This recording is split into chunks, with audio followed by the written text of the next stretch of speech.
Hello friends, C S ടോക്കേഴ്സിൻ്റെ പുതിയൊരു വീഡിയോയിലേക്ക് സ്വാഗതം. ഇന്ന് പറയാൻ പോകുന്ന വിഷയം ജനങ്ങളെ അല്ലെങ്കിൽ പാവപ്പെട്ട പെൺകുട്ടികളെ ജീവിക്കാൻ സമ്മതിക്കാത്തൊരവസ്ഥയിലേക്കാണ് ചില യൂട്യൂബേഴ്സ് പോകുന്നത്. ഇപ്പോൾ നമ്മുടെ യൂട്യൂബ് ഓപ്പൺ ചെയ്താൽ അപ്പോൾ തന്നെ രേണു സുധിയെക്കുറിച്ചുള്ള നെഗറ്റീവുകൾ ഇങ്ങനെ അടിച്ചിറങ്ങിക്കൊണ്ടിരിക്കുക. കൊല്ലം സുധിയുടെ വൈഫ് ഒരു പാവം പെൺകുട്ടി, അത്രയേ ഉള്ളൂ.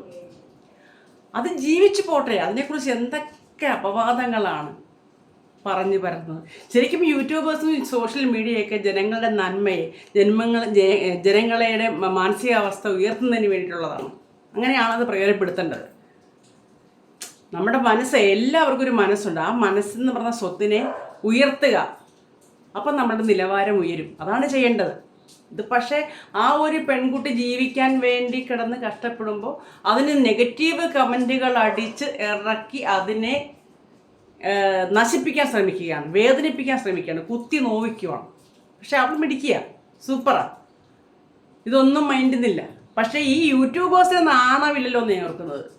ഒരു പെൺകൊച്ച് അതിൻ്റെ അനാഥാവസ്ഥയിൽ അത് ജീവിച്ചു പോകുന്നതിനോട് തൊഴിൽ ചെയ്യുന്നു. അതിനിഷ്ടമുള്ള തൊഴിൽ ഇത് ചെയ്യട്ടെ. ഈ ആൾക്കാർക്ക് എന്താ ഇത്ര ബുദ്ധിമുട്ട്? ഈ ജനങ്ങൾക്ക് എന്താ?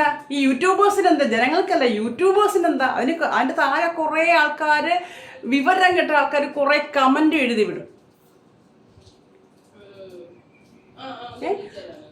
അതിൻ്റെ ഭർത്താവ് മരിച്ചു എന്നും വിധവയായിക്കോട്ടെ, കുഴപ്പമില്ല. ആ വിധവയാണെന്നും പറഞ്ഞ് ഒതുങ്ങിക്കൂടി മുറിക്കകത്തിരുന്ന് ജീവിതം കഴിച്ചു തീർക്കണോ? അതോ വല്ല വീട്ടിലും പോയി വേലയ്ക്ക് നിന്നിട്ട് പണി ചെയ്ത് കുട്ടികളെ വളർത്തണോ? അതോ എന്നും കരഞ്ഞുകൊണ്ട് മറ്റുള്ളവരുടെ മുമ്പിൽ കൈ നീട്ടി സുധിയുടെ ഭാര്യയാണ് ജീവിക്കാൻ മാർഗമില്ല എന്ന് പറഞ്ഞ് നടക്കണം? നിങ്ങൾക്ക് ആലോചിക്കാത്ത എന്താണ്? മനുഷ്യരാണോ നിങ്ങളൊക്കെ? ഇപ്പം ഞാൻ കുറേ കണ്ടിട്ട് എനിക്ക് ഇന്നലെ യൂട്യൂബ് ഇടണമെന്ന് ആഗ്രഹിച്ച് ഞാൻ വന്നു. പക്ഷേ എന്തോ ഒരു ശരിക്കൊരു എന്താ പറയുക, ഇയർ ബാലൻസിൽ ചെറിയൊരു വിഷയം വന്നു. എനിക്ക് ആദ്യമായിട്ടാണ് വരുന്നത്. അതിന് മുമ്പ് ഒരു 10 വർഷം മുന്നേ ഒന്ന് വന്നതാണ്. പിന്നെ ഇന്നലെ ഒന്ന് ചെറുതായിട്ട്, അപ്പോൾ തന്നെ ഞാൻ മരുന്ന് വെച്ചത് മാറ്റി. അപ്പോൾ ഇങ്ങനെ മറ്റുള്ളവരെ ജീവിക്കാൻ സമ്മതിക്കാത്ത ഈ മനസ്ഥിതി തന്നെ ഒരു ശാപമാണ്. അതിനുള്ളിൽ അടിയിൽ കമൻ്റ് ഇടുന്നു, രേണു സുധി അങ്ങനെ ചെയ്തു, രേണു സുധി ഇങ്ങനെ ചെയ്തു, സുധിയുടെ ഭാര്യ ആയതുകൊണ്ടല്ലേ അങ്ങനെ ചെയ്തു. അതെ, സുധിയുടെ ഭാര്യ ആയതുകൊണ്ടല്ലേ. നിങ്ങൾക്ക് എന്താ കുഴപ്പം?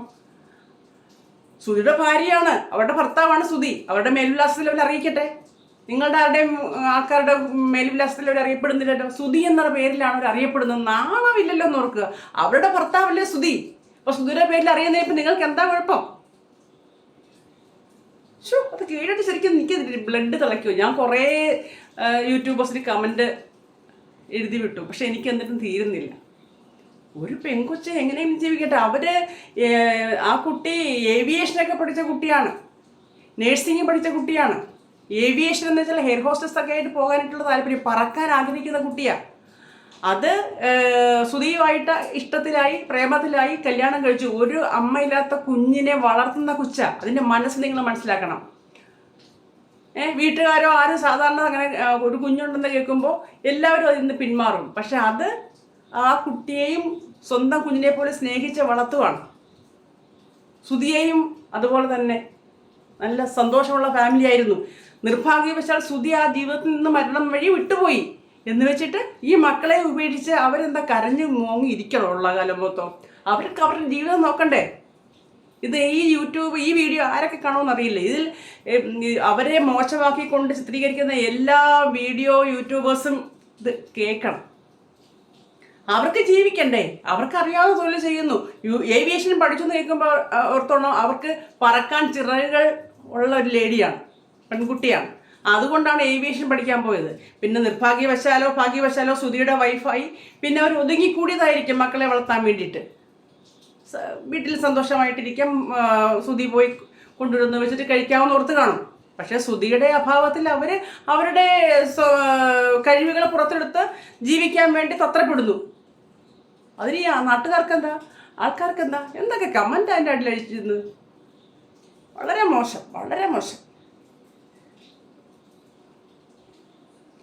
അവർക്ക് അഭിനയിക്കാൻ അറിയത്തില്ല. അവരുടെ മുഖം ട്രാൻസ്ജെൻഡേഴ്സിനെ പോലെ ഇരിക്കുന്നു. അല്ലേ, എല്ലാവർക്കും സൗന്ദര്യം ഒരുപോലെയാണോ തരുന്നത്? അവരവരുടെ സൗന്ദര്യം അവരവരുടെ കഴിവല്ല. ഇതിനു മുമ്പ് ഞാൻ വീഡിയോയിൽ പറഞ്ഞിട്ടുണ്ട്, അവനവൻ്റെ സൗന്ദര്യം ഉണ്ടെങ്കിൽ അത് അവൻ്റെ കഴിവല്ല, അല്ലെങ്കിൽ അവളുടെ കഴിവല്ല. അവർക്ക് പാരമ്പര്യമായി കിട്ടിക്കൊണ്ടിരിക്കുന്ന കഴിവുകളാണ്. ഇനി സൗന്ദര്യം ഇല്ല എങ്കിലും അത് അവരുടെ കഴിവ് കേടുമല്ല. അവർക്ക് സൗന്ദര്യം ഇത് പരമ്പരാഗതമായിട്ട് കിട്ടുന്നതാണ് നമ്മുടെ സൗന്ദര്യം എന്ന് പറയുന്നത്. സ്വഭാവം ബേസിക്കലി കുറച്ചുണ്ടാവും, ബാക്കി നമ്മൾ ഡെവലപ്പ് ചെയ്തെടുക്കുന്നതാണ്, പോസിറ്റീവ് വൈബ് ആക്കിയെടുക്കുക.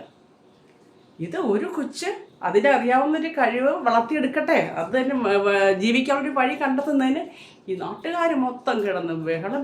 ശ്രുതി അങ്ങനെ രേണു ശ്രുതി ഇങ്ങനെ പറഞ്ഞു, രേണു ശ്രുതി അങ്ങനെ പോയി, രേണു ശ്രുതി അതുകൊണ്ട് ഞെട്ടിപ്പോയി, രേണു ശ്രുതി മറ്റതിലൂടെ ഞെട്ടിപ്പോയി. എന്ത് ഈ സിനിമയിൽ അഭിനയിക്കുന്നൊന്നും നിങ്ങളാരും സിനിമയിൽ നിന്ന് കാണാറില്ലേ? അതിനകത്ത് അഭിനയിക്കുന്നത് വേറെ റീൽസൊന്നും കാണാറില്ലേ യൂട്യൂബിൽ? ഈ കൊച്ചു മാത്രം ഒന്ന് കാണിച്ചാൽ ഇതിന് മാത്രം അങ്ങ് കിടന്ന് തുള്ളാനായിട്ട് എന്താ അതിനകത്തുള്ളത്? അവർ ജീവിക്കട്ടെ, പാവം കൊച്ച്. പക്ഷെ അത് ബോൾഡായിട്ടോ അവൾ മിടിക്കുക. ഓരോന്നിനും ഉരുളക്കുപ്പേരി പോലെ മറുപടി പറയുന്നു. ആ മറുപടിയിൽ ഏതെങ്കിലും ഒന്ന് തെറ്റായിട്ട് തോന്നുന്നുണ്ടോ നിങ്ങൾക്ക്? ആ രേണു സുധി പറയുന്ന മറുപടിയിൽ എല്ലാവരും പോയി ഇൻ്റർവ്യൂ ചെയ്യുക, എല്ലാവരും പോയി. എന്തിനാ? അവരവർക്ക് വൈറലാകാൻ വേണ്ടിയിട്ടാണ്. മോൻ്റെ അടുത്ത് ചെന്നേക്കുന്നു ചില ആൾക്കാർ. അമ്മ ഇങ്ങനെ എക്സ്പോസ് ചെയ്തപ്പോൾ മോൻ എന്ത് തോന്നി? അടിക്കണ്ടേ അവിടെ കറണ്ട കുറ്റിക്കിട്ട്? മര്യാദയ്ക്ക് പോകുന്നൊരു മോൻ അതിനെ കൊണ്ട് ചെന്ന് കുത്തിരിക്കാൻ വേണ്ടി ചെല്ലുന്നു ചോദ്യം ചോദിക്കാനായിട്ട്. വളരെ മ്ലേച്ഛമാണ് കേട്ടാ. അവർക്ക് അഭിനയം അറിയില്ല എന്ന് പറയുന്നുണ്ട്. ചിലപ്പോൾ അറിയില്ലായിരിക്കാം, അവർ പഠിക്കട്ടെ. അഭിനയിച്ചാണ് പഠിക്കുന്നത്. നിങ്ങളെല്ലാവരും പൊക്കിക്കൊണ്ട് നടക്കുന്ന ഫഹദ് ഫാസിലിൻ്റെ ആദ്യത്തെ സിനിമ നിങ്ങൾ കണ്ടായിരുന്നോ? എങ്ങനെയായിരുന്നു അഭിനയം? ഇപ്പം എങ്ങനെയുണ്ട്? എല്ലാവരും പൊക്കിക്കൊണ്ട് നടക്കണ്ടല്ലോ. അപ്പോൾ ആ അന്നേരം ഉള്ളത് ബൈ എക്സ്പീരിയൻസോ അല്ലെങ്കിൽ പഠിച്ചിട്ടോ നല്ല പ്രഗത്ഭമായിട്ട് അഭിനയിക്കും പിന്നീട്. അതിനെന്താ? നിങ്ങൾക്കെന്താ? അഭിനയിക്കുകയോ അഭിനയിക്കാതിരിക്കുകയോ ചീർച്ചയായിട്ട് അഭിനയിക്കുകയോ മോശമായിട്ട് അഭിനയിക്കുകയോ എന്തെങ്കിലും ചെയ്യട്ടെ. അവർ ജീവിക്കാൻ വേണ്ടി അവർ കിടന്ന് പാടുപെടുമ്പോൾ നിങ്ങൾ കിടന്ന് ബാക്കിൽ കിടന്ന് കമൻ്റ് അടിച്ചൊരു കാര്യമില്ല. അവർ മുന്നോട്ട് തന്നെ പോകും. നല്ല കുട്ടിയാവുള്ളൂ, ബോൾഡാണ്. സ്വന്തമായിട്ട് സ്വയം ആശ്രയിച്ച് ജീവിക്കണം എല്ലാവരും. എന്നും എല്ലാവരും കൈനീട്ടി തന്നിട്ട് ജീവിക്കാതിരിക്കരുത്. സ്വന്തമായിട്ട് അധ്വാനിച്ച് കാശുണ്ടാക്കുമ്പോഴാണ് അതിൻ്റെ ഒരു പ്രൗഡ്നെസ് എല്ലാവർക്കും ഫീൽ ചെയ്യണത് കേട്ടോ. അപ്പോൾ ആ പെൺകൊച്ചിനെ വെറുതെ വിടുക, അത് ജീവിക്കട്ടെ. ഓക്കെ, ശരി ഓക്കെ, ബൈ.